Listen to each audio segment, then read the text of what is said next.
Я вже можу перейти українською. I will now shift to Ukrainian.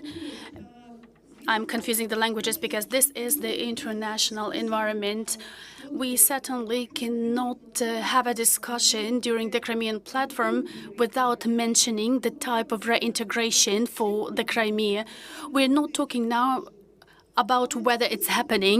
We are talking now about what kind of reintegration it is going to be. We obviously understand that the context has changed. We have been at the Crimean Summit, at the Crimean Platform last year. We know that the strategies has changed. Even though the Crimea has been under the occupation at that time, now we have a different position.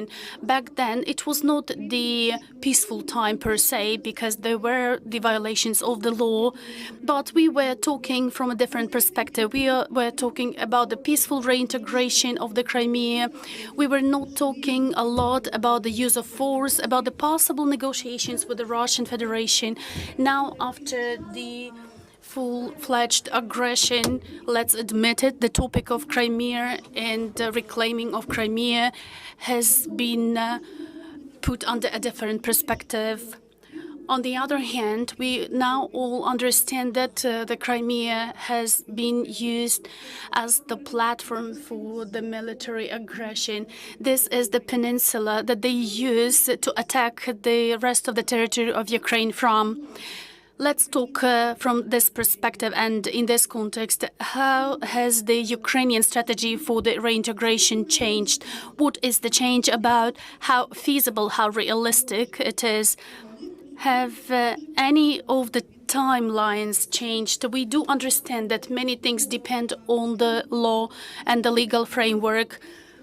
We have been talking a lot about few things that are dependent on us. Many things depend on Russia. But I know that the team who are working in the parliament and in the foreign ministry, they have been always saying, like, we still need to do our job. But please, let's try to explain to everyone, including to the international community, what is your vision of this strategy? How has this changed in the context? And what is our timeline? The first to take the floor will be Tamila Tasheva, the permanent representative of the President of Ukraine in the Autonomous Republic of Crimea. Thank you, Natalia. I'm happy to welcome everyone. To start with, I need to express my gratitude to the Croatian colleagues for having this opportunity to be here today. We have received the total support on all of the levels from the Croatian counterparts, including also in the organization of this panel discussion on the reintegration. Yes, indeed, Croatia was not a random choice, because you have had your own path of the post-war recovery of your territory and of your country.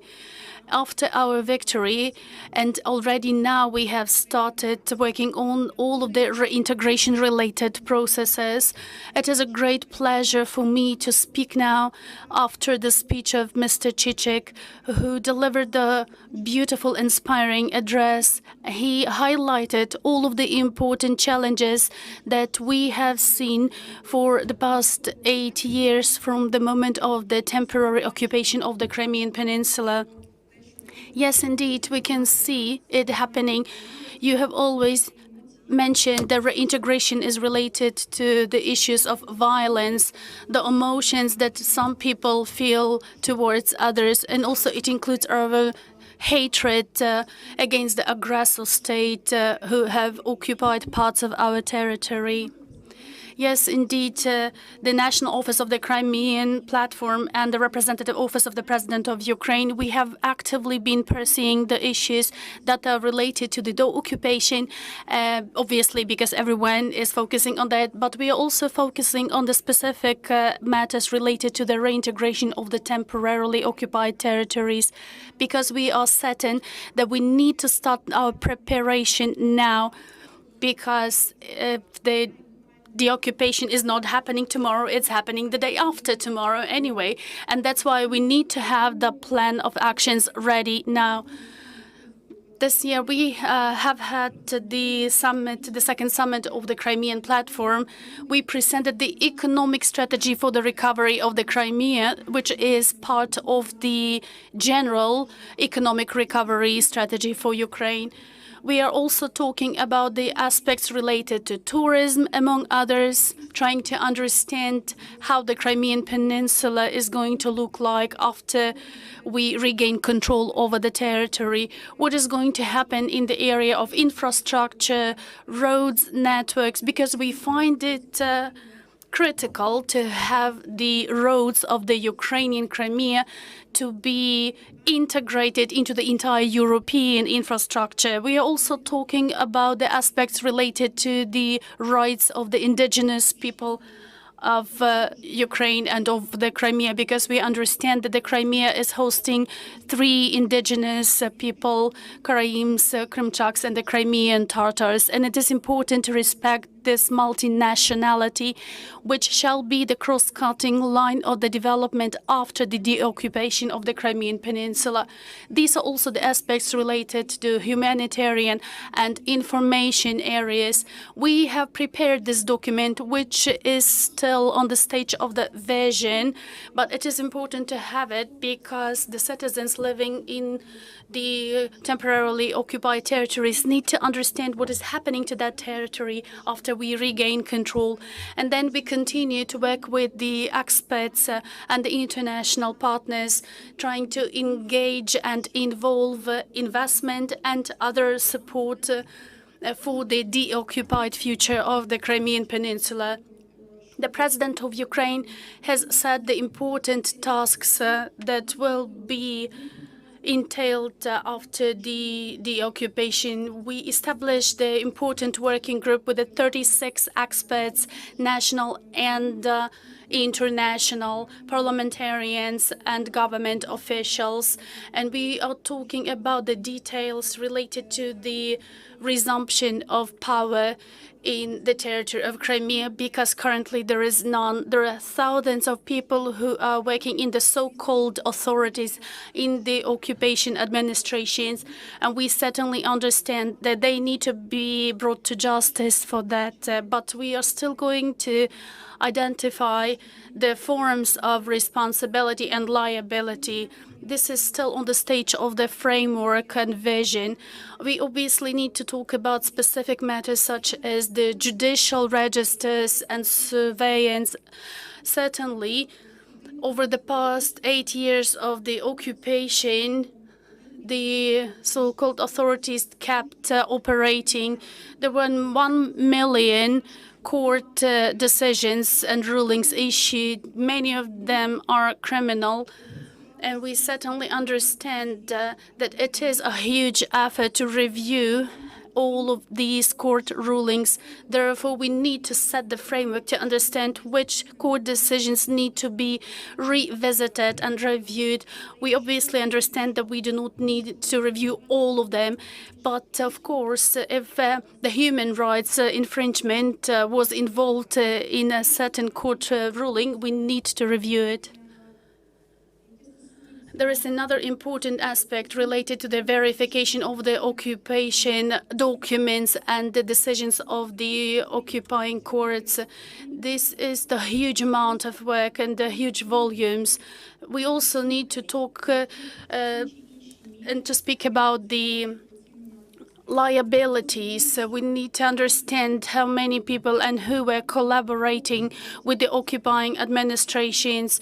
We obviously will focus on the high officials who were contributing to this occupation regime in the Crimean Peninsula, who were committing the international crimes, war crimes, crimes against humanity. All of these individuals will be brought to justice, and they will not be immune to amnesty. Most of these people were residing in the territory of the Crimean Peninsula. They are just living there, and they were not committing the crimes against humanity or war crimes. Obviously, they have nothing to be afraid of. They are not going to be responsible for happening to live under the occupation, doing their businesses and living their regular lives. They certainly have nothing to worry about. They are not in for criminal liability. However, they might be in for the liability related to lustration if they happen to work on the grassroots lower levels of the occupying administrations. They will certainly be in for various types of restrictions when they will be not allowed to hold any positions in the new authorities. We are also talking about the humanitarian policy and the aspects related with the occupation. Over the occupation period, the international crimes have been committed, such as 36,000 persons have been conscripted to the Russian army, which is the illegal acts under the international law. And now they keep recruiting thousands of people into the army and sending them to the war. It's 29,000 children who have been involved into the so-called youth militarized movement in the peninsula, which is called the Yun Army, the youth army. Also, we need to understand that they live under the total propaganda, and we need to identify who is liable and to which extent. And we are already thinking about these limitations, if any. It is also important to highlight another important aspect, and I'm sure other panelists will be mentioning this, because the territory of Crimea is currently facing the ruthless colonization. They have been suffering this for hundreds of years before, but over the past 8 years, this is the ruthless colonization. At least 500,000 people have been relocated to the Crimea under various motivating programs. What do we do with these citizens now? We do understand that all of the citizens of the Russian Federation who have illegally entered the territory of the peninsula, according to the Ukrainian current law and also under the international law, they must leave the territory of the Crimean Peninsula because they are staying there illegally. After that, they will be entitled to apply to the official Ukrainian authorities to receive the residence permits and continue residing there according to the current Ukrainian law. Certainly, there are cases where we could allow the exceptions. For example, the lawyers working in the territory of the peninsula who are defending the Ukrainian political prisoners. These could be mixed marriage cases, but obviously we need to consider them on the case-by-case basis. And there are also many other related aspects that are part of our agenda as assigned by the President of Ukraine. We are going to actively cooperate with the Ukrainian Parliament, and we are grateful to this interfaction association of the Crimean Platform and the specific people who are involved there. And we are working on these aspects related to reintegration and to regaining control over the Crimean Peninsula. We are in for the difficult challenges, and Mr. Chichik mentioned many of them, and we are aware of them. Many issues will be related to hatred against each other, and we will need to overcome these challenges. The full-fledged reintegration will certainly start after our victory in this war that the Russian Federation broke out against our state. We will certainly regain control over all of our territories. According to the President Volodymyr Zelensky of Ukraine, who has said it multiple times, Ukraine will be choosing its own path. Whether we are going to use the political and diplomatic path or whether we will involve some military elements in regaining control over the Crimea and other temporarily occupied territories. I have a dream to come back to Crimea, to see my parents, to have the most tasteful coffee in my mom's house, And if I went to Crimea after the Crimean Platform, as it happened to Nariman Jalalo, the first deputy chairman of the Mejlis of the Crimean Tatar people, who on September 4th, actually it happened last year, he came to the Crimean Platform to the city of Kiev. Right after his return, he was detained. Today we are going to have the film screening made by Natalka Humanyuk and Anna Tsahima. Please stay with us to see the presentation of this film. And I am certain that all of the political prisoners will be released after all our territories are liberated from the Russian occupiers.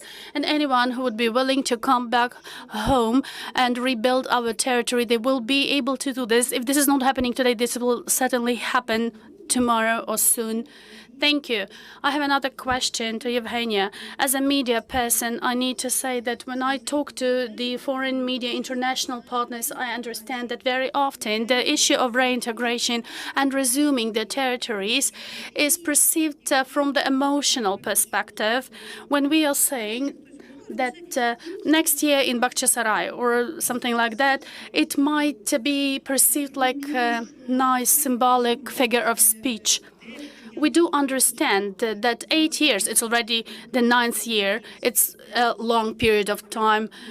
There has been indoctrination of society. New generations have different perspectives. You mentioned the young people who have been recruited to the army, and they have grown under the occupation. I know more about that, so I can tell that behind these words, there are specific actions that might look quite boring for the media or for the public statements, like the law about changes in replacement of the high officials, or the laws related to education, to private property, and other aspects. They are not the attractive topics for the media to be covered. However, these actions, they illustrate the important progress. Last year, we were talking about the changes to the Ukrainian law that were going to come.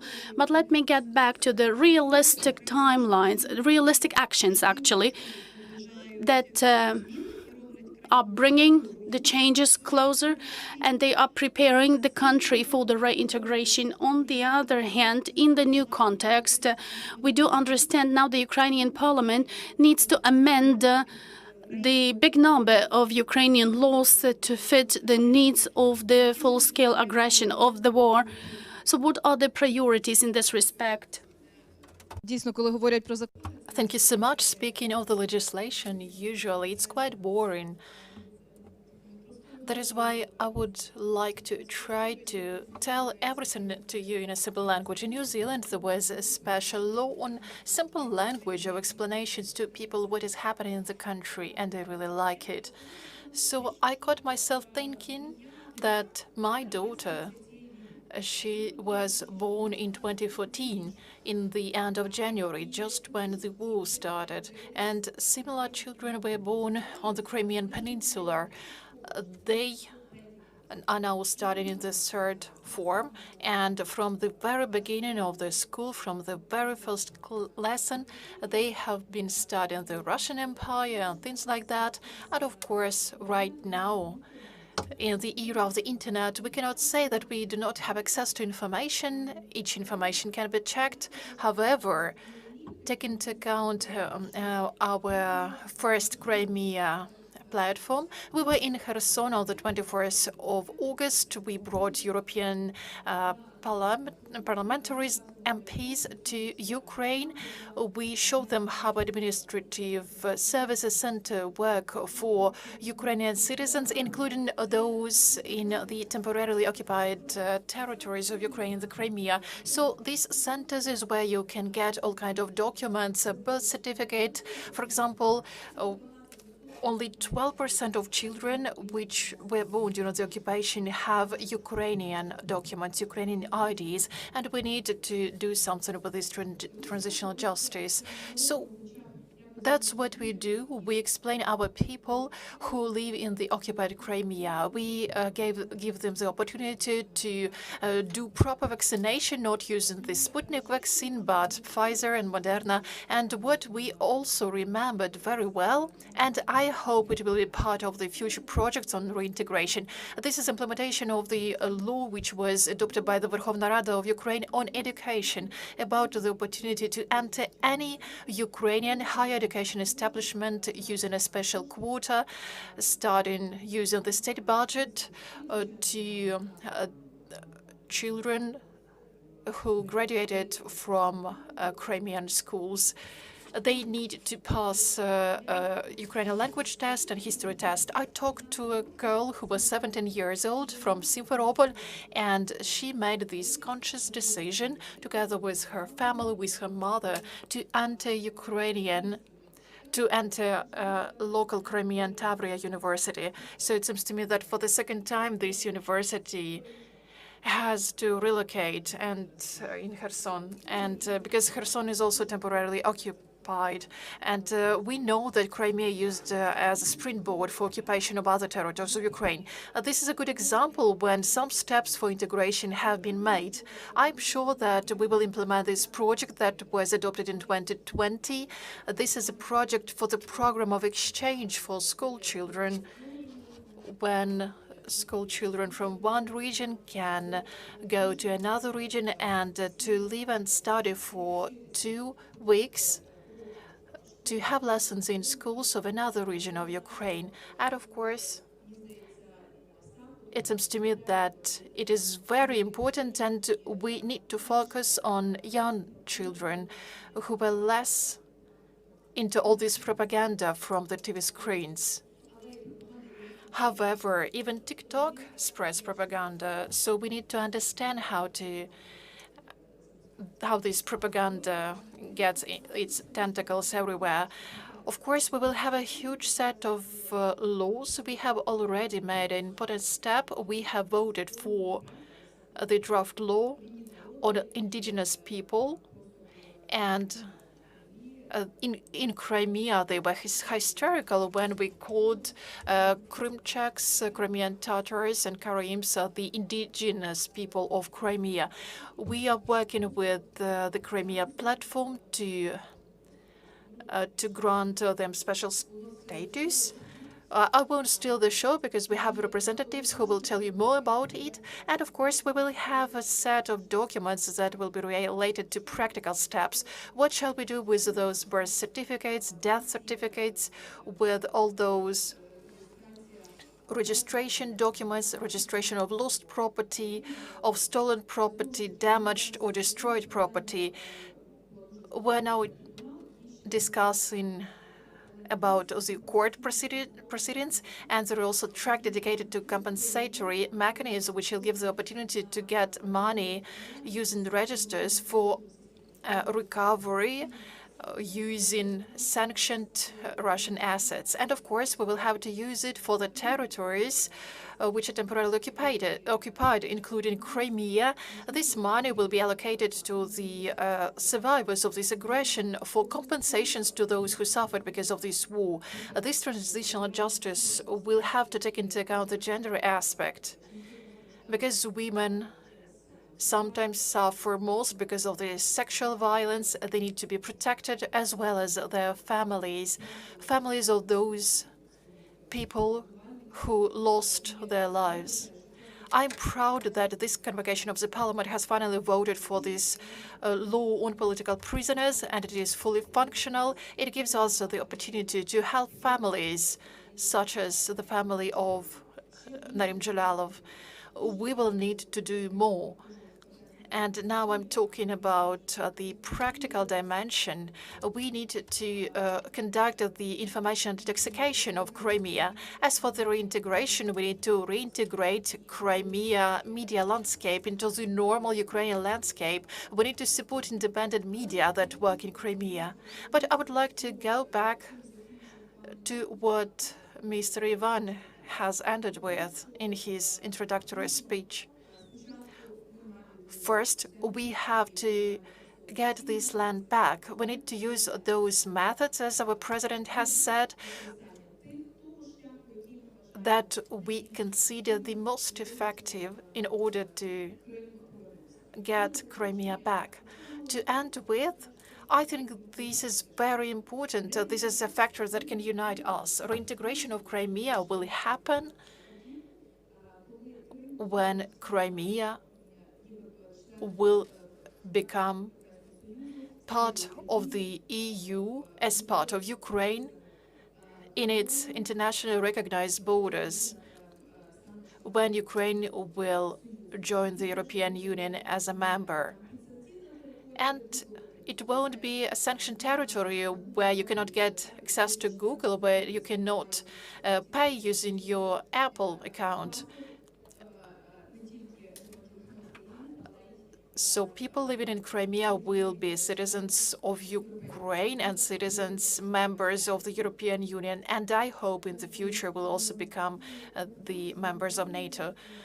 Thank you, Mr. Rifat. We mentioned the situation with the indigenous people. So my question is about reintegration. So you are the best person who can explain all this context. We understand that partly because of the deportation, the Crimean Tatars, those who cannot and shall not leave Crimea. We know that forced conscription in Russia creates this context that maybe they have to leave.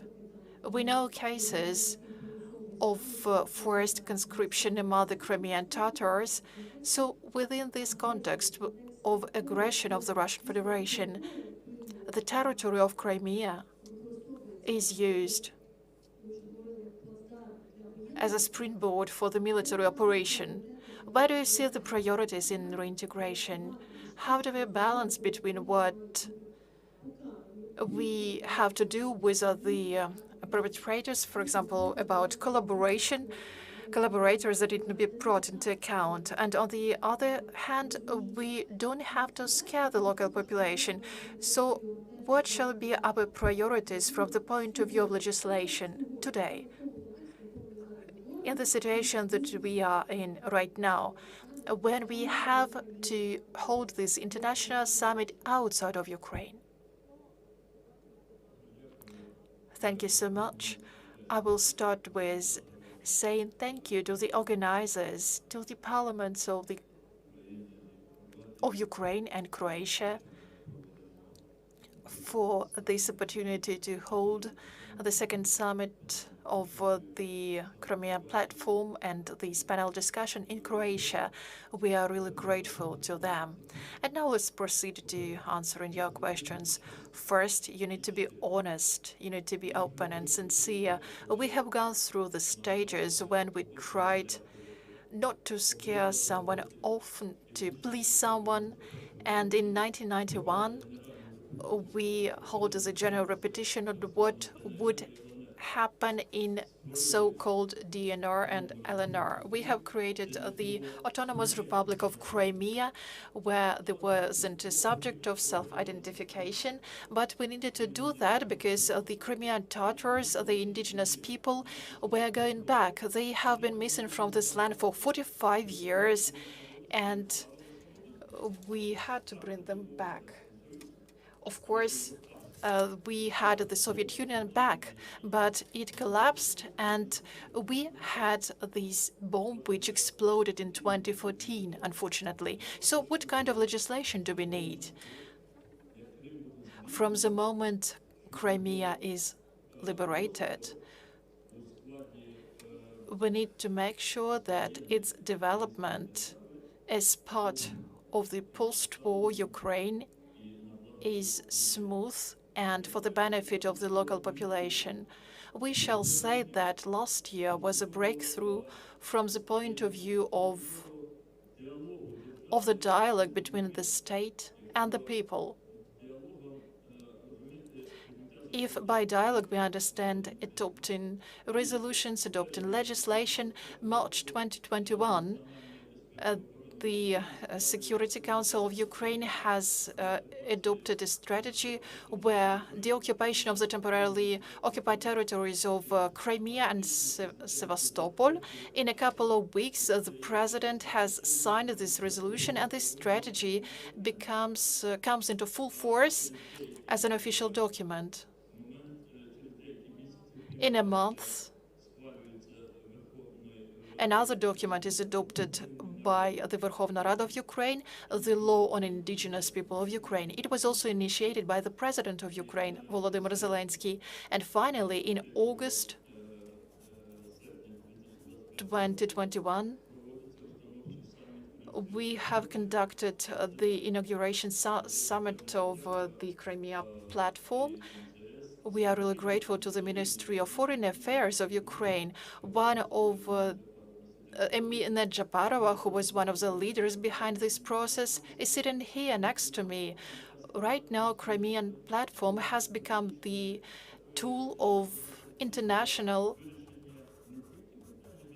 work, which is related not only to Ukraine recovering its sovereignty over Crimea, but also from the point of view of tackling issues related to Crimea in the future as an integral part of Ukraine. So last year was a breakthrough year, but probably you remember that Ruslan Stefanchuk, the head of the Parliament of Ukraine, said that we are preparing a draft law on the status of the Crimean Tatar people.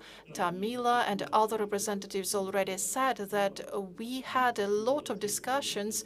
We have developed this draft law, and I hope that it will be soon registered in the parliament and adopted by the parliament.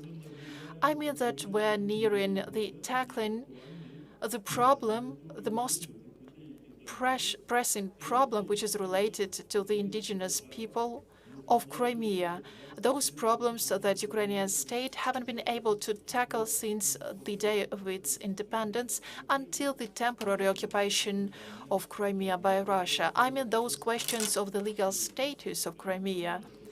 Crimea is an autonomous republic. This is part of the Constitution of Ukraine. This is stipulated by the Constitution of Ukraine, and we are nearing our key task is to find a new format for this status. We need to define the self-determination in Crimea with the source of Crimean independence, if we can say so.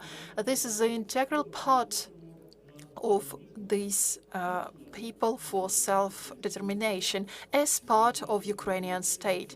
And of course, through this mechanism, through the mechanism of self-determination of the indigenous people, we have to tackle the question of strengthening Ukrainian identity, Ukrainian state on this part of our state territory, and to make sure that human rights are respected on the peninsula. Of course, there are dozens of cases in the international practice. We need to do that in Crimea. We need to amend the Constitution of Ukraine, clearly define the Crimean autonomous republic as something that was created because the indigenous people self-determined themselves like that. So I have another question that has already been raised. So with much respect, I listened to Ivan Chichak when he told us about hatred. He said that hatred shall not destroy us from the inside. But on the other hand, we have to understand that no matter what decisions we take, how tough they are, they need to be based on the law.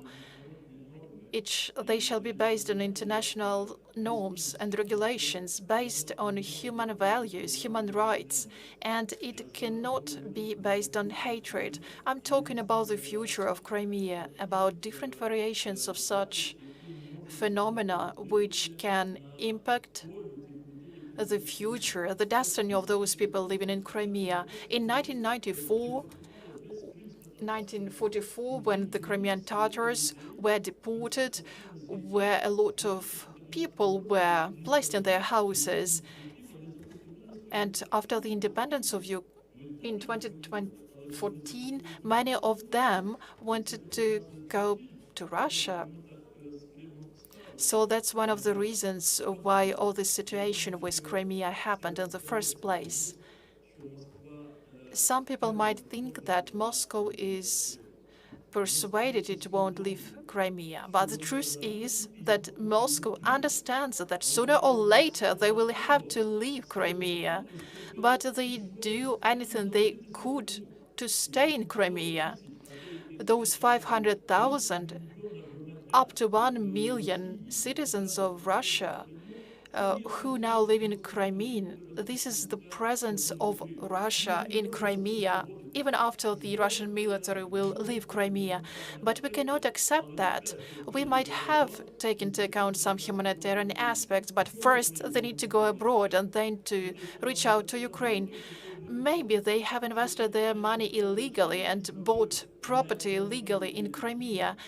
There are other illegal actions that they might have done. So the question of decolonization as a physical living of people who came to live in Crimea, violating international humanitarian law and Ukrainian laws.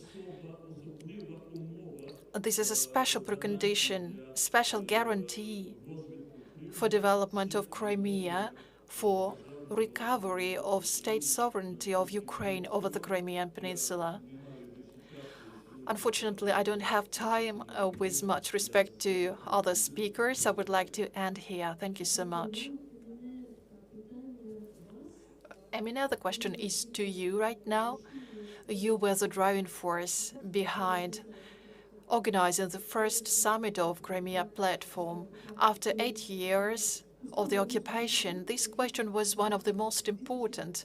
In 2021, the Crimean Platform Summit was one of the key topics for the Ukrainian external policy. Of course, we have other priorities. Ukraine does its best to procure weapons from our international partners, to put pressure on Russia to continue helping Ukraine. So what are the current priorities for Crimean Platform? In this particular aspect, I would be really grateful to you for explanations. What can be the role of our partners within the context of our discussion about reintegration? Thank you so much, Natalia. It's a pleasure for me to be here in Zagreb together with my colleagues. We have a serious team here in order to show our solidarity together. And this platform is about fairness. It's about justice. We are here in order to learn those lessons that we haven't learned since 2014. Before I proceed to answering the question of the moderator, I would like to thank, on behalf of the government of Ukraine, to thank the government of Croatia, the parliament of Croatia, to the people of Croatia for all their support. By its territory, Croatia is almost 10 times smaller than Ukraine. The population is also about 10 times smaller than Ukraine, but by its spirit, it has the same force. The operations of Bleskov and Oluya, it resisted against Milosevic, and it managed to preserve its sovereign territory. Serbska Krajina, something similar to so-called Donetsk and Luhansk People's Republic. However, the Croatian people won their fight for its territories. For us, this is an excellent experience that we physically absorb and translate into what we consider to be important. Rafat gave me the permission to share some of the secrets about the organization, about the creation of Crimean Platform. Why are we here in Croatia? Because my personal story is related to Crimean Platform. In 2014, I was living in Crimea. I was working in Krim Realia TV channel. I was a journalist. I was a TV journalist, and I traveled across the peninsula. And this feeling of injustice, what has happened in 2014, when I left the peninsula in 2 cars with my daughter, with my cat, It gave me an impetus to find the answers to all my questions. In a couple of years, I have started drafting the concept with Yulia Kozdobina, the advisor on policy, on a simple A4 paper. Today, this initiative unites almost one-third of the entire international community. The summit that we had last year, when nobody believed that Crimean Platform would happen, when the Russian Federation did their best to prevent people from coming to the summit in August 2021, thanks to President Zelensky, we had 46 leaders of national states, presidents, heads of parliament, heads of government, who gathered in Kiev to say that Crimea is Ukraine. The second question is, first, we plan to hold this summit in Kiev, but after the 24th of February, after the full-scale invasion of Russia into Ukraine, we had the question where to hold this summit physically. Because of security reasons, we couldn't invite such a huge number of international leaders to Kiev. 6 months before that, we had a small delegation from Ukraine visited Croatia. Back then, we understood these historical ties between Ukraine and Croatia. We were invited to Opatija, the excellent place in Croatia, which is very similar to Crimea. If you want to know how Crimea looks like, you can go there. So the sea is different, but still it's as beautiful as Crimea. That is why Volodymyr Zelensky and Ruslan Stefanchuk, they received this proposition to hold this summit in Croatia, and our colleagues from Croatia said that it is a great honor for them to hold this summit here. That is why we are here, and we are really grateful for that. It seems to me that the formula of non-repetition, or what has happened, is very simple. It consists of several aspects. First, this is a historical aspect. We need to learn the Crimean lessons. We need to understand that we cannot dance the tango with the aggressor.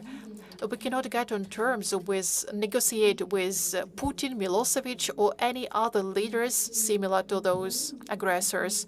We have a lot of historical parallels. For example, for Hitler, the annexation of Austria and Sudet regions, when the Munich agreements were signed in 1938, the world has acted similarly after 2014.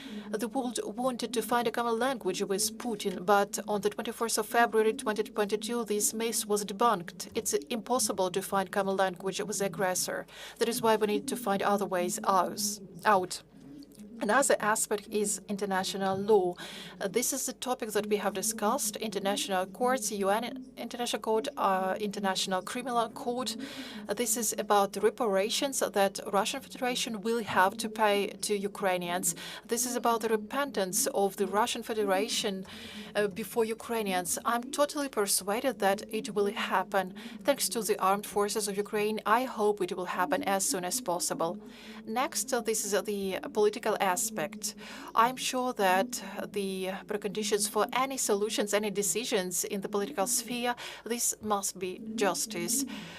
The indigenous people of Crimea, these are Crimean Tatars, Krymchaks, and Karaites. They are the barrier for the Russian Federation. That is why the Russian Federation tries to destroy them physically for many centuries, because we don't let them state that Crimea is a Russian part, because there is an indigenous population, the Crimean Tatars, who were born and raised on the territory of the peninsula. That is why we need to study the history of these people, to respect their right for self-determination, their right to consider themselves the owners of this land. And finally, we have the internal political agenda of the President Zelensky, who made the historical decision to recognize Crimean Tatars as the indigenous people of Crimea. Right now, the colleagues do their best in order to have them recognized at the international level. As the first deputy head of this department, I would also like to support this decision. This is something which was impossible until 2014. Historical, political, and international law aspects are the precondition for non-repeating the these problems, and we hope that we will win back our territories step by step, centimeter by centimeter, and we'll hope that Ukrainian flag will be flowing all over Crimea. Okay, thank you so much. My next question is the following. We are discussing reintegration, and it seems to me that one of the key questions for many people is that we still have the war. The war is still going on. We cannot predict many things. But what are the timelines in terms of time? So what we are getting ready for? Maybe we are talking about 1 year, several years. So can you please elaborate on the timelines? And second question, just to save our time. In the document which participants of this summit have, and I really recommend to read this document. So I read in this document that one of the 3 steps, these are steps that are not always obvious. It's about openness of Crimea, about the energy independence, and economic development. So these are not strict ideological framework. Why have you selected these 3 priorities? Please try to answer this question, whoever wants. All right, let's just use this order of how we are seated here. When we talk about this economic part of this question, since I am dealing with that, I can answer that. I believe this focus on tourism, on filmmaking, because actually, by the way, we have already previously passed the law that encourages filmmaking, the engagement of international film producing companies, etc. So when we compare to what we have now and what comes as the threat for us in the context of the occupation is the military base in the Black Sea, because there are also other countries present in the Black Sea. Even the mines are already approaching these other countries, because in the shores of Bulgaria, they have found the mines, the war bombs, because of the war and the occupation of the Crimea. So Crimea certainly must be open and must host tourists. And we are getting back to the EU membership of Ukraine and Crimea. And we need to develop the cultural itineraries, routes. We need to focus on the development and support of creative industries. Also, we need to talk about the environmental security. There are national reserves, natural reserve areas and parks, and they have the military facilities established there. All of these are the war crimes, the ecocide.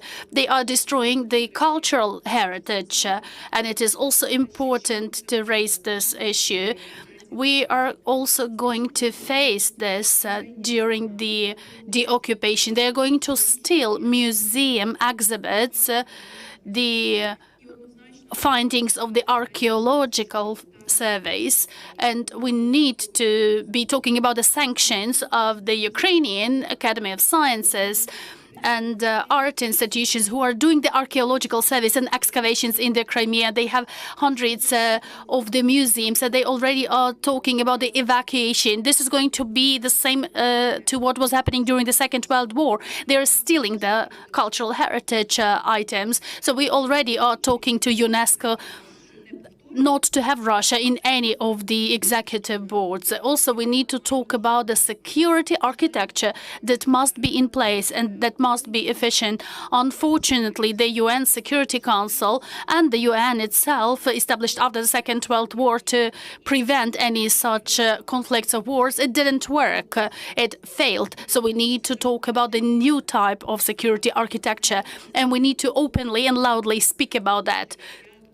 It would not be enough to say just let's get together and discuss things. Of course, I'm also happy to see some resolutions passing, but Russia certainly has no right to hold the seat in the Security Council, because they were not the legal successors of the Soviet Union. Nobody elected them. There are no any such documents in New York to support this position. So we need to raise this question that this security architecture of the world after Ukraine's victory must isolate Russia. If I may, I would like to continue.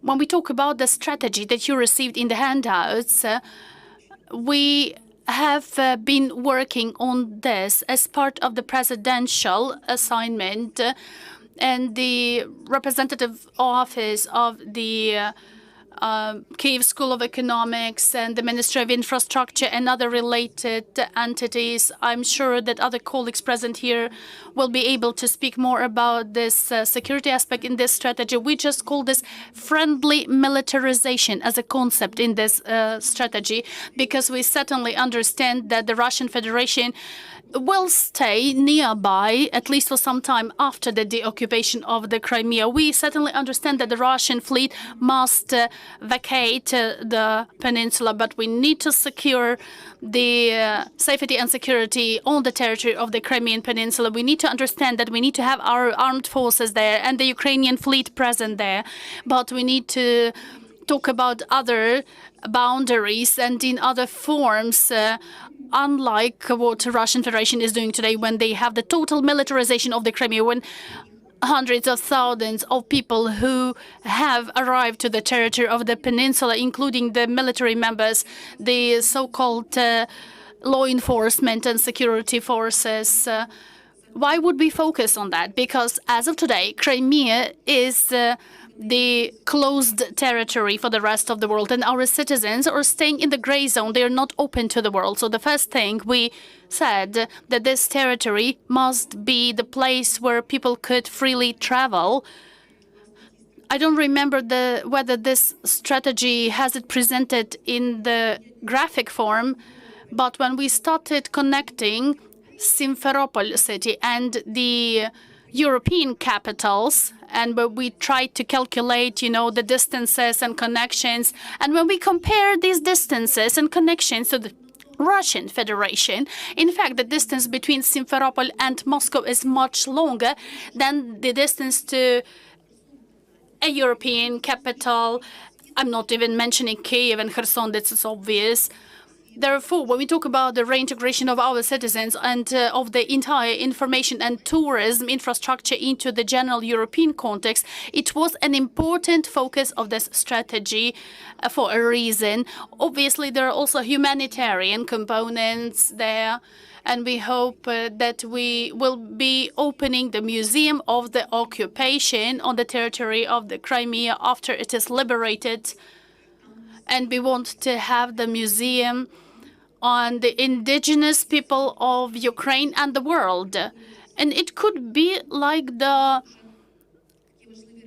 research lab to study the aspects of indigenous people. We do have this feeling that the fact that we used to think that in the longer term, Crimea would be returning longer, we believe it's going to be much faster. That's why we have already started on the reintegration processes. What would you say about that? Here we can see the difference between the journalists and the politicians, because journalists want to know the timelines and the deadlines, but politicians are trying to find the answers to the difficult questions. And here I would like to give my answer short-term and long-term existential aspect. The Russian Federation as a neighbor is the existential aspect. We cannot cancel it. We cannot eliminate it. Wherever we integrate, they will always stay there as the neighbor.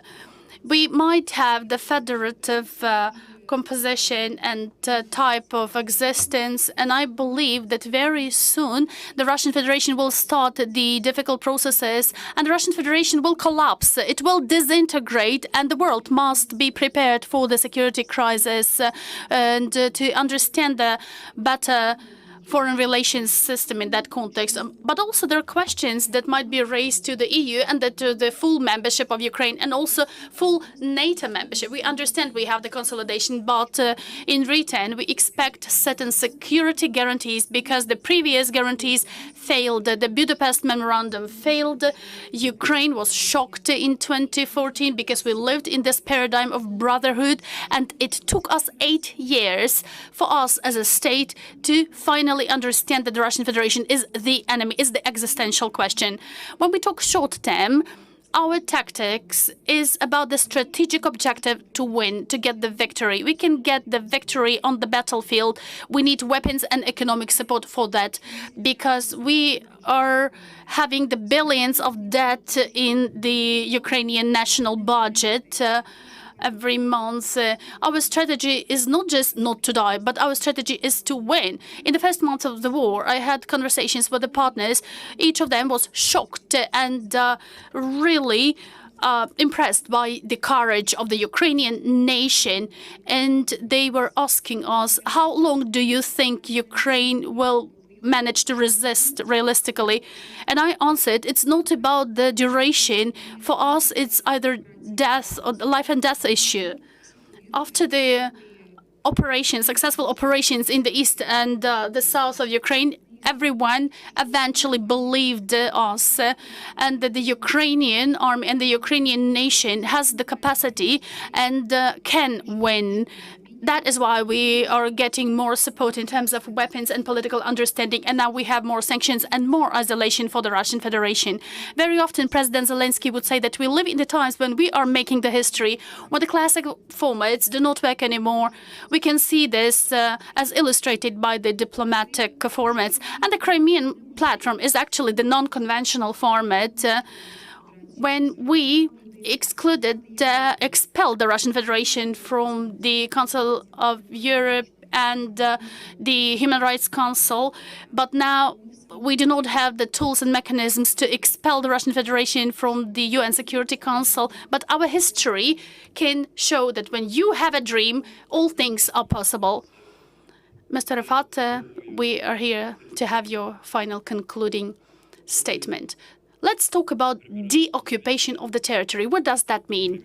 You are taking away the foreign troops, the foreign people, and you are regaining your sovereignty in that territory. This is the deoccupation. How soon is it going to happen? I believe that depends on the force and strength of the Ukrainian factor, the Ukrainian army. But many things will also be contingent on the fact of how well the world understands that this is not only the threat to Ukraine, but the threat to the entire civilization and the world. What is the object of reintegration? It's a human being. We were talking about the experience of Croatia, and this experience of reintegration is going to take long. However, today we must set the basic rules. And these rules will be used for people to understand how they should act in the Crimea, how to behave. These basic rules, to a certain extent, they have been described in the strategy that I mentioned. The list is not full and exhaustive. I remember how we debated these items on the strategy, and some of our proposals in the big list of the Crimean Tatar people failed to include all of these wordings and items on the strategy. But in any case, I would like to remind you of the principles of the strategy.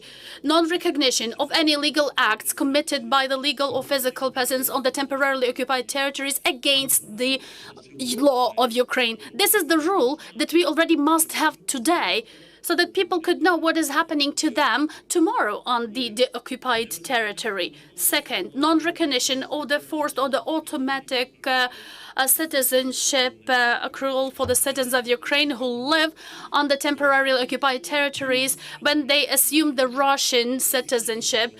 And this shall be treated as the violation of the Ukrainian law and the international humanitarian law. It's important to have these rules now so that people were not just living and waiting for the liberation. They must abide by the rules now. They must understand that they should not accept the Russian propaganda and all things related. But we already have this in the strategy. It has been included, and we must make it public and talk to the people about that and explain things. There are many other important aspects mentioned. I'm not going to repeat that, but it's also important to focus our effort on the regaining of the lost rights, on the punishment of the perpetrators. It's very important to have, but we need to have clear criteria and parameters so that people could understand where exactly they will be liable and responsible if they violated the Ukrainian law, and where they would probably be only morally liable in other forms. That is why when we talk about the deoccupation and the reintegration, let me highlight this again. The timely adoption of the laws and regulations will help the occupation to come and will help the further reintegration.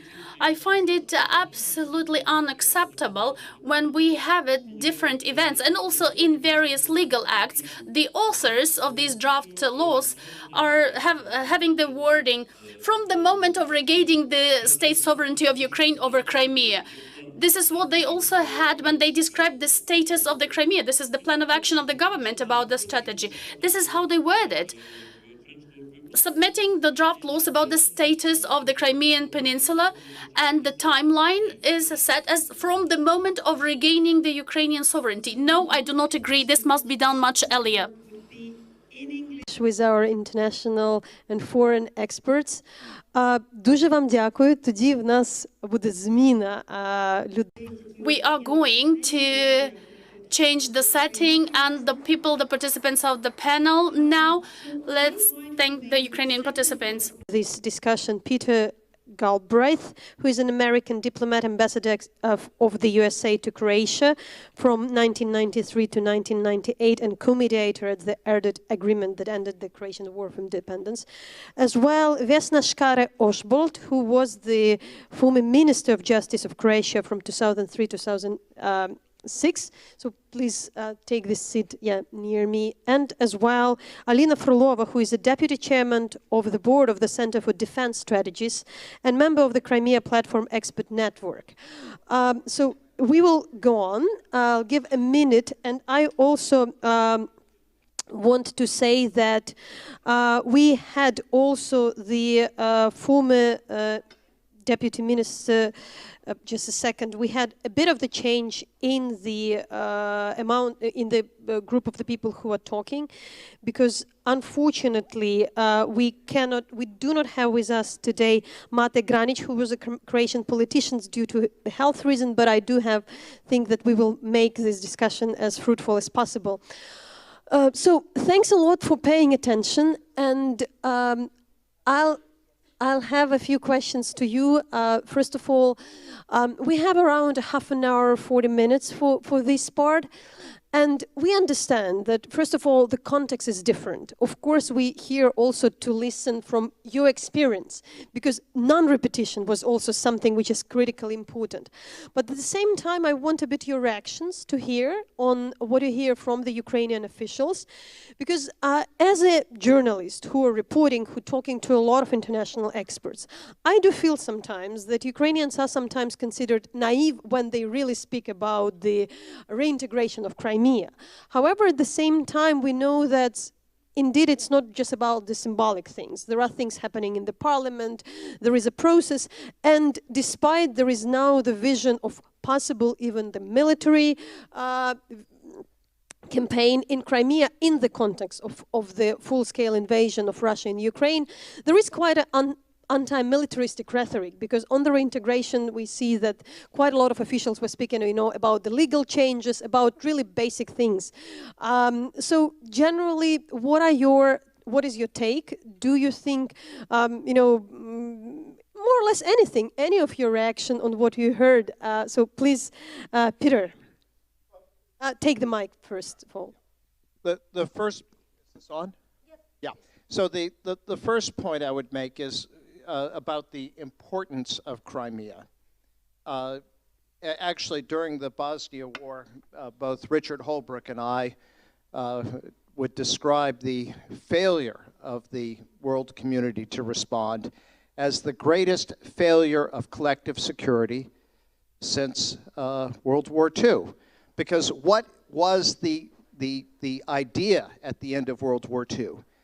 It was that the way we were not going to have war or at least the kinds of wars that had taken place in the preceding centuries, was that if a country tried to do what Hitler had done, what the Kaiser had done, the source of all these wars, and take the territory of an internationally recognized state, then the entire world would gang up on the aggressor.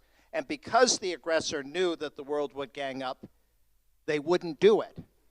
And that system has worked really well. Now, there have been plenty of wars since 1945, but with two exceptions. They were not about one country trying to take the territory that indisputably belonged to another. Yes, there have been wars over disputed territories, obviously Arab-Israeli wars, India-Pakistan, but those, Kashmir or the West Bank, these are disputed territories. So yes, there have been those kind of conflicts. And there have been ideological wars. The American war in Vietnam, the Soviet war in Afghanistan, the American war in Afghanistan. But nobody was suggesting that the Soviet Union was trying to annex Afghanistan, the US was trying to annex Vietnam or Afghanistan. The two cases that took place were first Kuwait, Saddam invading Kuwait, and in fact the collective security system worked brilliantly. Everybody ganged up on Iraq and Saddam was defeated. Eventually, the international community got engaged on Bosnia, which was a case a little more ambiguous because there was an indigenous element to it within Bosnia and within Croatia. But basically, it was Serbia sponsoring a war in Croatia and Bosnia for the purpose of creating Greater Serbia.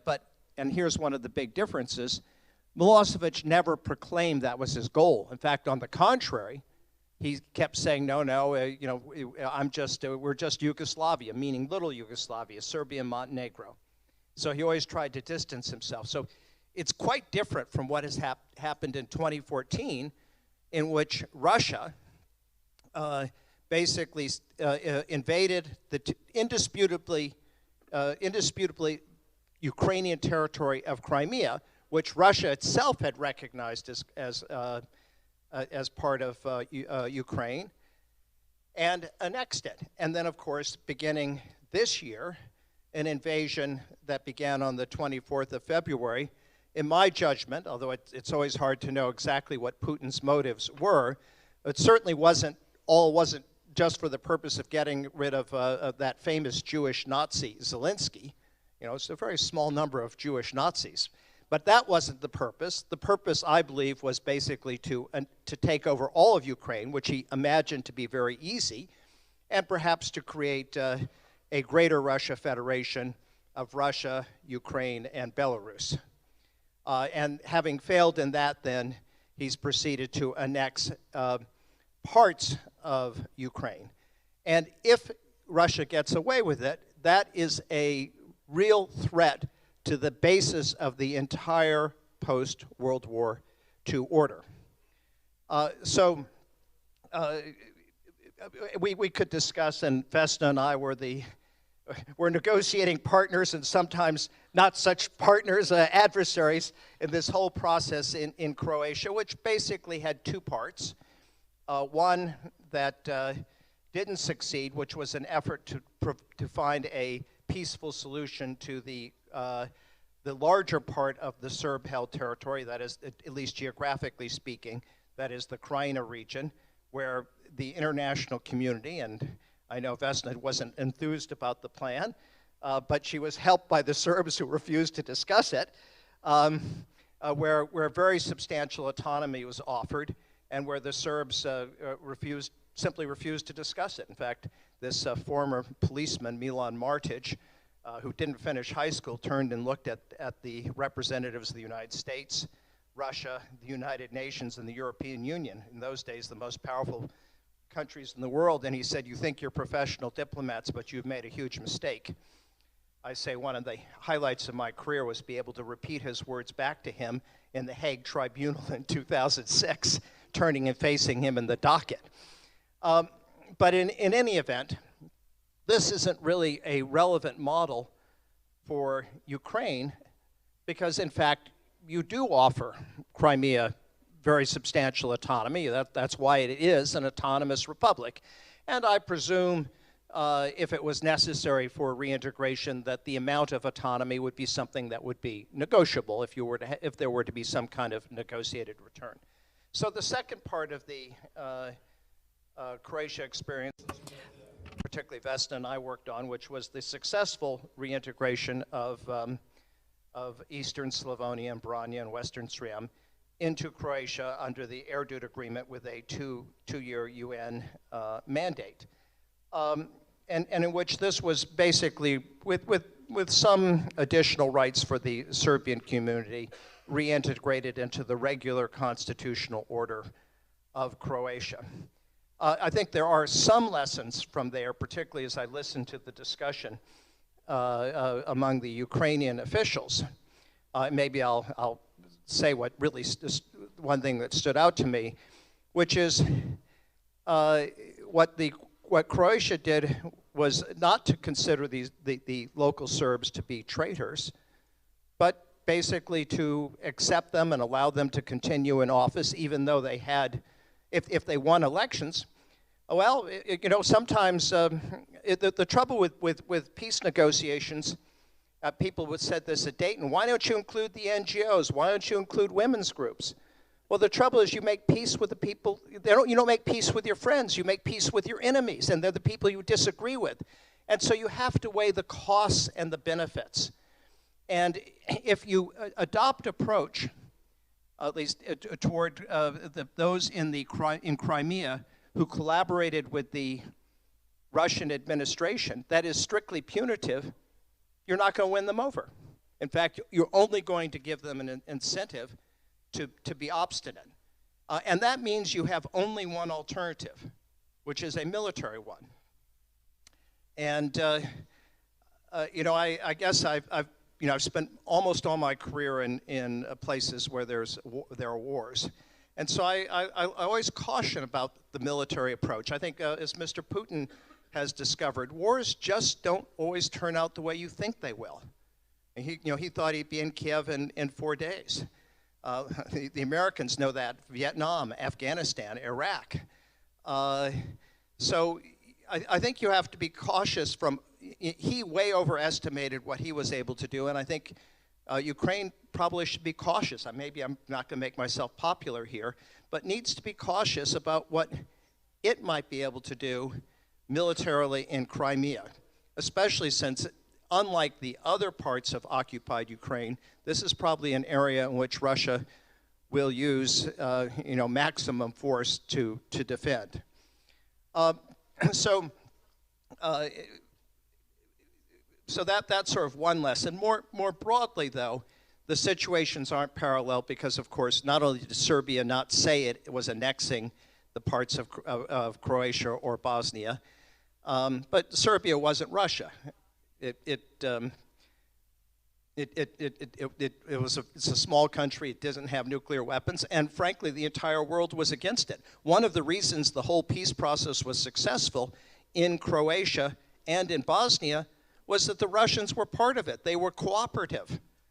Well, of course, in the case of Ukraine and Crimea, the Russians are the cause of the problem. They're the invaders. They're the aggressors. So in that sense, that there isn't a parallel. So then, how it's, one always has to ask, how is a war going to turn out? And in the midst of a war, quite often you can't see how it's going to turn out. In fact, during some very dark days when I got here in 93, 94, I would describe the situation in Croatia as being a Cyprus, a permanently divided place adjacent to a Lebanon, Bosnia, with all these different factions and groups. And yet, in a couple of years, we did reach peace agreements. They're far from perfect, but they did the essential element of ending the war. So right now, it's very hard to see how this war ends. My guess on how it ends, my guess is that there are two steps. The first is, at some point, it may become a frozen conflict. And that's not the worst thing. One has to remember that war, there are lots of people who are being killed, lots of Ukrainians, lots of, young Russians who really would prefer not to be there. Then you see the extraordinary toll that's being taken on Ukrainian civilians, the destruction of Ukraine's energy infrastructure, systematic, cruel, clearly a war crime. But these are also things that you would like to limit if there's a way to limit them. So maybe there'll be a frozen conflict for a period of time. But I think the ultimate solution, and this may happen very suddenly, is the end of Vladimir Putin. There is nothing. If you're a strong man, and he's a strong man, he even goes around bare-chested. If you're a strong man, the thing that is absolutely the worst for you is to launch a war and lose it. Look what happened to the Greek junta in 1974 when they did games in Cyprus. The Turks invaded, they were out. And what happened to their leaders? The last of them died in prison last year. Been in prison from 74 to 2021. What about the Argentine junta? Bunch of tough guys, generals, took over the Falklands. They were defeated. Guess what? All of them have died in prison. Slobodan Milosevic, the architect of the war in Croatia and Bosnia, where did he die? He died in prison while on trial for war crimes and genocide. So, this is the quite likely fate of Mr. Putin, not because the international community is going to go in and get him, but because exactly what happened to the Argentines, the Greeks, and Milosevic, his own people will turn against him, because this war, first, it's costly, and you see, people can be enthusiastic about war on day one, but when the young men were being called up, 200,000 quickly left Russia. Secondly, it's fighting against people who basically are very similar to the people in Russia. In fact, the areas, I don't need to tell you, the areas of Ukraine that have been most destroyed are the Russian-speaking areas. So, and at that point then, I think that there will be a possibility for not only reintegration of the territories occupied, outside of Crimea, but some kind of solution of Crimea. And at that point, in my judgment, it's going to be very important to be generous and flexible. Thank you, Peter. The second question would be to Vesna. And of course, I probably would add still that indeed Ukrainians, I don't think they were ever, had illusions that the situation with Crimea, the reintegration of Crimea, really depends on Vladimir Putin's presence in the Kremlin. And exactly that's why the situation is quite different than it was prior to the February 24 for the stability of the regime in the Kremlin. But my question would be really, of course, I'm welcoming the remarks on what the Ukrainian officials said, but something having this little time from your experience, because last years they were always about this classical reintegration using the, all kind of the toolkit you have by the international organization, how you deal today. After the crimes which were committed by Russian soldiers in Ukraine, the war crimes, the crimes against humanity, there is also the talk about the justice, about the tribunals, about the responsibility for those who committed these crimes. We are in very different situations, not just emotionally, but really the people should respond. So how you make this both processes, how it works when you really still need to talk about the tribunal, you really need to talk about the responsibility of the perpetrators, but still maybe in some way deal with the, in our case, with the Crimea. Yes, I think Peter gave you an excellent introduction. What will happen? We don't know. But for sure, you will go to reintegration. In next year, in 2 years, in 5 years, or maybe tomorrow. It depends what kind of solution you will choose. War, peaceful some settlement, But reintegration is something that is waiting for you. Whom you are reintegrate? What are you reintegrate? Destroyed land, destroyed houses, abandoned area, empty or full with Russians?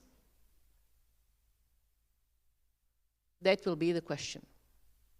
How you are going to return your people, Ukrainians who live there, that is another challenge. And the challenge will be more if someone live in their houses now, if these houses are occupied. We had such a situation.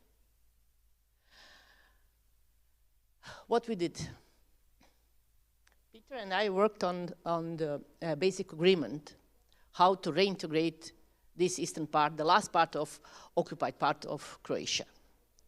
I must say we had, there was a difference from Ukrainian situation. We had international troops, UN troops. Two completely failed. UNPROFOR and UNCRO, and the third one, UNTAS succeed. Why? These two missions were peacekeeping, and the third one was peacemaking. That's the big difference. So if you will have some sorts of international observers or some troops, who knows what will be, try to choose peacemaking. Okay. Now, demilitarization.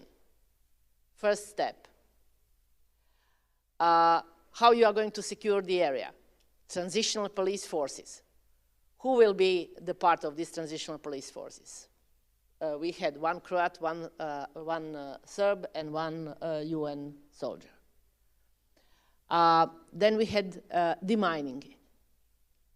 Then we had the integration of public services, schools, health system, pension system, all kinds of system we integrate there. Elections, local elections, another challenge. And finally, reconciliation, the most difficult one. It's still going on in Croatia, still going on, 30 years after the war.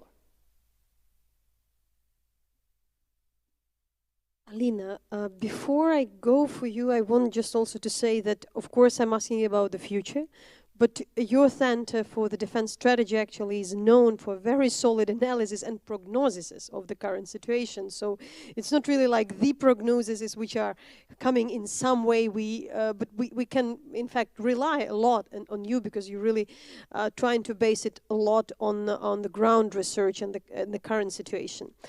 I still, here I want to make this transition between what the Ukrainian officials said earlier, because you also listened to that, but also our international partners mentioned some other things. What in this context would be your key ideas for the reintegration, and also in this discussion when some people say that there is no yet still a military option, or the military option for Crimea in particular might be not exactly the one compared to the other parts of the Ukrainian territories? Well, yes, and I have a lot of reflections on something which Peter said. But I will start from the military and non-military option. Now the release of Crimea, as well as the whole territory of Ukraine, depends only from the military option. It doesn't mean that it would be like a counter-offensive operation on the ground which will release the Crimea, but it's highly probable, and anyway the release of Crimea will highly depend from the results of any military operation on the ground. So there is no diplomatic way for now. And I don't think that there would be some diplomatic way in some short perspective. That's first, and this is unfortunately which we didn't choose, and you know that for many years the only variable which Ukrainian authorities were making that only diplomatic way is possible, but that was the play which was like brought to us by Russians. And I would like to say that everything is simple with this war for Ukrainians, because all those wars and all those conflicts which were mentioned by you, Peter, were for some goals. There were declared at least goals, yes. So like to solve the, I don't know, national issue, to solve the some kind of economical issue or oppressions. The goal declared, officially declared by Russia in this war is elimination of Ukrainians. So we don't have any other option than to protect ourselves and to defeat ourselves. And we don't have any other. Should we go in some kind of freezing agreement, it will mean for us death for whole population. I don't think that someone is ready to choose death for yourself and your kids and your relatives. I wasn't suggesting an agreement at all on for a frozen conflict. I was simply suggesting that at some point, the military situation on the ground may become frozen, as more or less it was in Luhansk and Donetsk from 2014 to 2020. Yeah, we tried in this regard, and this shows and demonstrated that there is no way of solving the Ukrainian situation in this way. So for 8 years, it was a different type of attempts which didn't work and which just led to escalation. What is for us this war is for, not only for survival. What we do protect our freedom of choice. And this is the principal issue for Ukrainians. It happened to be the vital. We will better die than we will be unfree. And this is something which has brought me to the key idea of everything what's going on around this war. For us, this is war for values. And I think that it's time for Europe and time for international community to come back to values. Because everything what was going on after the Second World War, it was about values. That any nation has a principle, has right to, even the smaller political nation has right to have the voice, to influence the international community. And step by step, somehow, the world started to be compromising on this. And step by step, many European nations forget why we discuss it and why we settle up the security configuration like this. And that was very clearly shown when we, after the Crimea was occupied, had to be calm about Crimea, because everyone, all our partners were saying, okay, let's discuss Donbass, but the Crimea, it's a little bit different. But this is not different. This is Ukrainian situation acknowledged. We got the guarantees which were not followed. So I think it's time to discuss about the values, and these values are also important when we want to plan what would be with Russia after they will lose this war.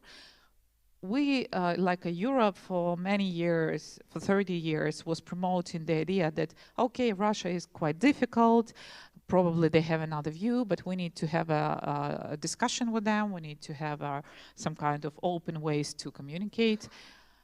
It didn't work. For 30 years, it didn't work. All the efforts, all the policies, all the declared policies, it didn't work.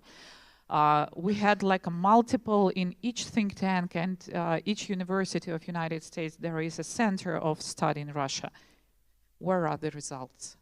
I mean that this war, it questioned a lot of approaches. It questioned the international approach to security configuration, to international relations. UN is not capable, Red Cross is not capable, many international organizations is not capable. There could not be peacekeeping or any other military operation. You know why? Because they said, we're afraid to send our people there. Organization created, including military alliances, created to do their jobs, who got millions of funds for all this period, they afraid to do the job in the situation which like specifically created for them. And this is the huge question. And in this situation, yes, we are big enough to put these questions out. And I'm happy that Ukraine is big enough to put this question, and I'm happy that our president is like brave enough to raise this question from the very beginning. And I think that what would be with Crimea and what would be with Russia. Crimea obviously will be free in quite a short period. That would be, of course, the quite prominent event for Russia. It will change a lot of configuration, political configuration. But I don't think that Ukraine or someone else should solve the Russian problem. Let Russians eat themselves like alone. And I think that the only issue which we should understand that we need to rebuild the system, which will also understand that the behavior like Russia will promote the behavior like China, and will promote the Iran to make as much weapons as possible.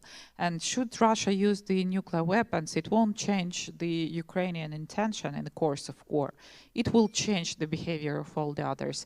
And on paper, in their declarations, many politicians do understand them. But in actions, I still have questions.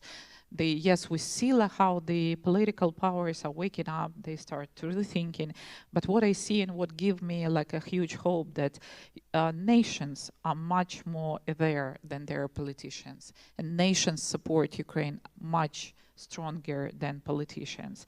And I think that this is also a threat to political stability in Europe and in leading countries, and leading countries need to deal with it inside and outside.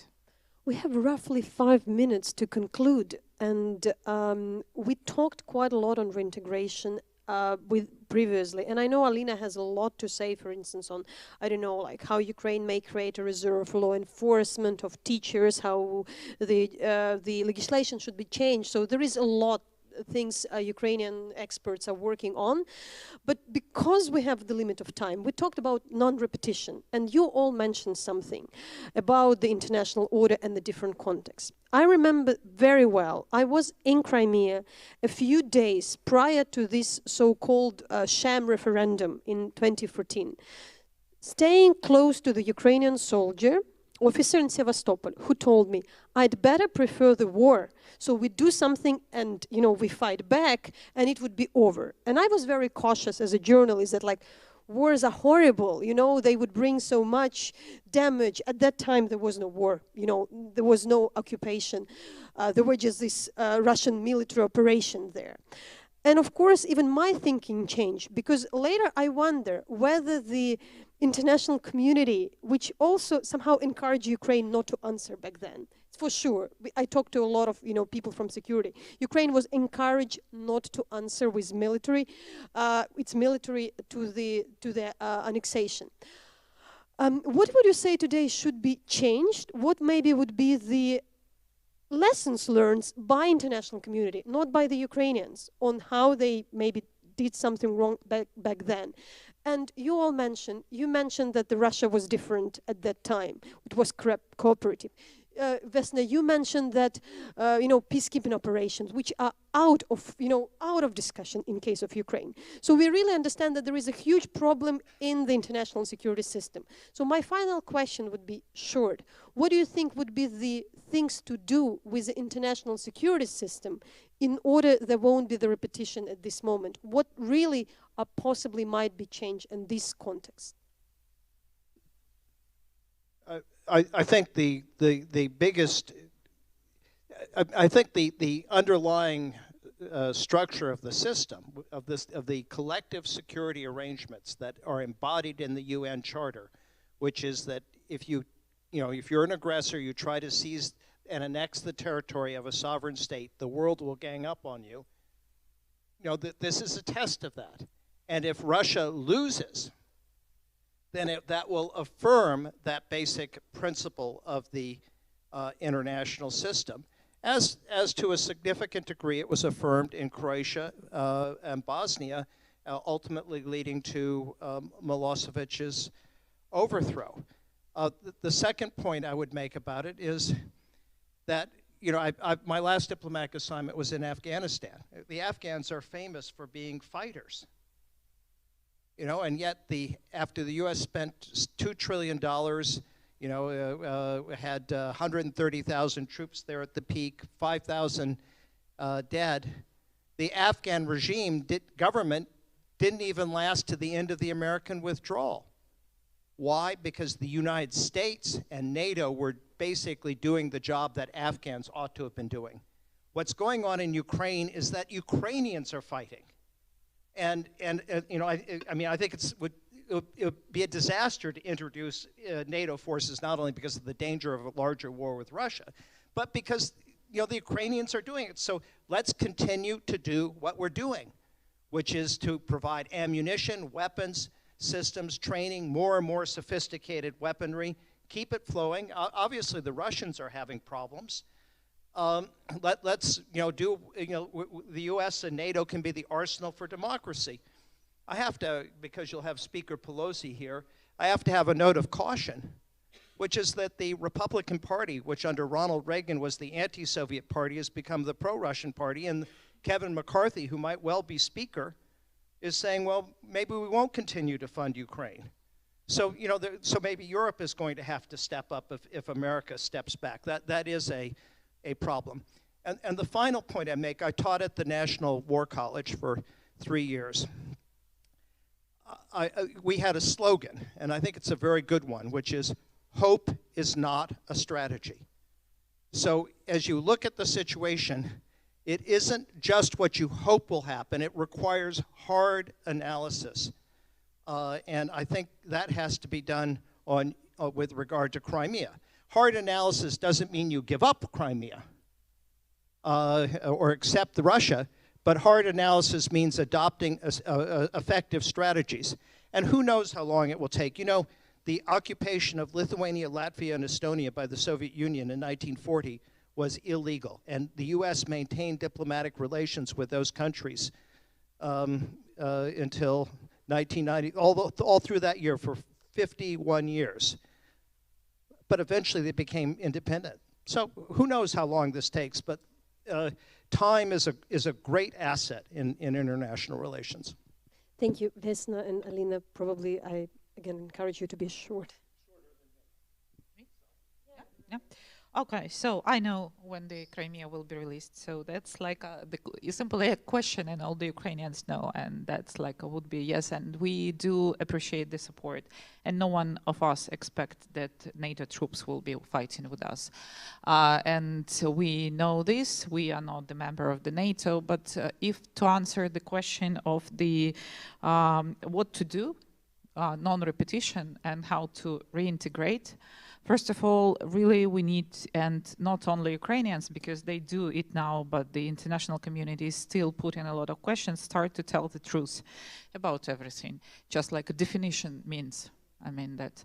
And if the Crimea is occupied, and if there are a lot of collaborators because of many issues, for example, you said that we gave the autonomy to Crimea. We didn't give it.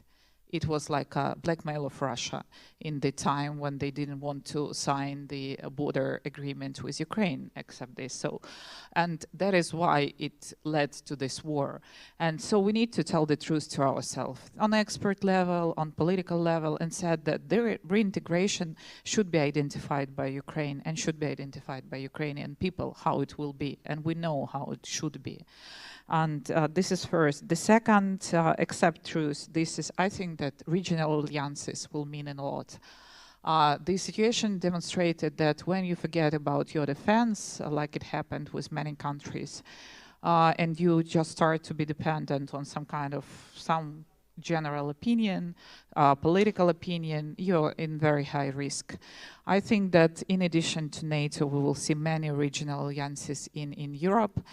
Probably many new military alliances on cross-Atlantic, so which will stabilize the situation and which will give the floor for faster reaction if something is happening. Because look, we got the Rammstein, which actually substituted decision-making in NATO, and which happened to be more effective. So I think that this is my two key points, truth and smaller alliances. What to say, after all. Well, I will finish with one sentence. hope is definitely not a strategy, but implementation and strong political will to return territory, yes. Thank you so much. Thank you so much. We'll have the short break for lunch, very short. We should be back in 10-15 minutes, not later. Дякую всім, ми маємо повернутися за хвилину. Thank you very much. We are supposed to come back in some 10 minutes. We now have a break. Moderator, just to say that in 10 minutes we have the address of the Deputy Chairman of Verkhovna Rada of Ukraine, Olena Kondratyuk. So if you're interested, please come back on time because she won't wait. She had a tough schedule. Thank you.